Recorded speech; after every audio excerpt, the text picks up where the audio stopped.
بسم الله الرحمن الرحيم وإذا سألك عبادي عني فإني قريب أجيب دعوة الداع إذا دعان۔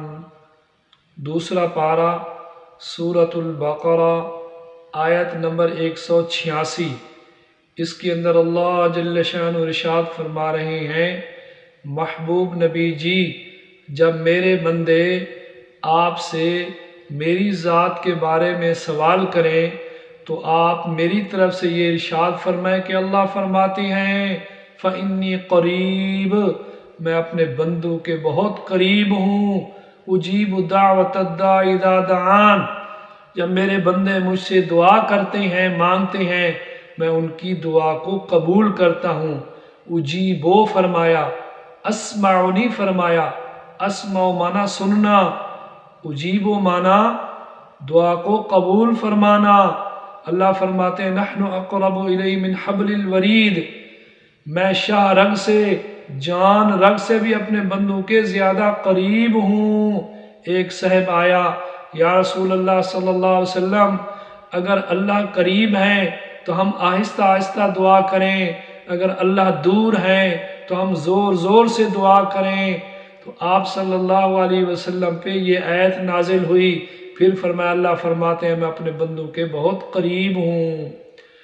حدیث پاک میں آتا ہے کہ لیس شیء اکرم علی اللہ من الدعاء، اللہ جل شانہ کے نزدیک دعا سے بڑھ کر فضیلت والی اور کوئی چیز نہیں ہے۔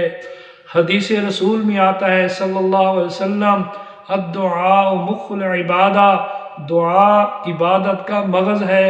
حدیث پاک میں آتا ہے الدعاء والعبادہ، دعا مستقل علیحدہ ایک عبادت ہے۔ حدیث پاک میں آتا ہے کہ جب ایمان والا دعا کرتا ہے اللہ وہی چیز دیتے ہیں جو وہ مانگ رہا، اگر وہ نہ ملی اللہ پاک آنے والی مصیبت ٹال دیتے ہیں، اگر حکمت کی وجہ سے وہ بھی نہ ہوئی تو آخرت میں درجہ بلند کر دیا جاتا ہے۔ تو بہرحال مومن کی دعا رد نہیں ہوتی۔ ترمذی شریف کی حدیث پاک ہے، راوی حضرت سلمان فارسی رضی اللہ تعالی عنہ ہیں، فرماتے ہیں رسول خدا صلی اللہ تعالی علیہ وسلم نے ارشاد فرمایا کہ لوگو، اللہ شرمیلا ہے، اللہ کریم ہے، اللہ کو اس بات سے شرم آتی ہے کہ وہ اپنے بندوں کی دعا کو رد کر دے۔ ہاں یہ اور بات ہے، رسول خدا صلی اللہ تعالی علیہ وسلم نے ارشاد فرمایا، ایک آدمی لمبے سفر پہ ہو اور اس کے بال بکھرے ہوئے ہوں اور اس کے جسم کے اوپر گرد و غبار اٹا ہوا ہو اور ہاتھ اٹھا اٹھا کے آسمانوں کی طرف نظریں اٹھا اٹھا کے کہہ رہا ہو یا رب یا رب یا رب، لیکن اس کا کھانا بھی حرام کا، پینا بھی حرام کا، پہننا بھی حرام کا۔ اللہ کے نبی صلی اللہ علیہ وسلم نے فرمایا ایسے بندے کی دعا قبول نہیں ہو سکتی جس کا کھانا پینا پہننا حرام ہے۔ اللہ پاک ہم سب کو حلال نصیب فرمائے۔ علماء دین نے لکھا ہے کہ جو آدمی اول آخر درود شریف پڑھ کے 100 دفعہ یا ذا الجلال والاکرام بیدک الخیر وانت علی کل شیء قدیر پڑھے اور پانی پہ دم کرے، پھر کوئی بھی بیمار ہو، کسی بیماری میں مبتلا ہو، اس کو پلائے، اللہ پاک شفا عطا فرمائیں گے۔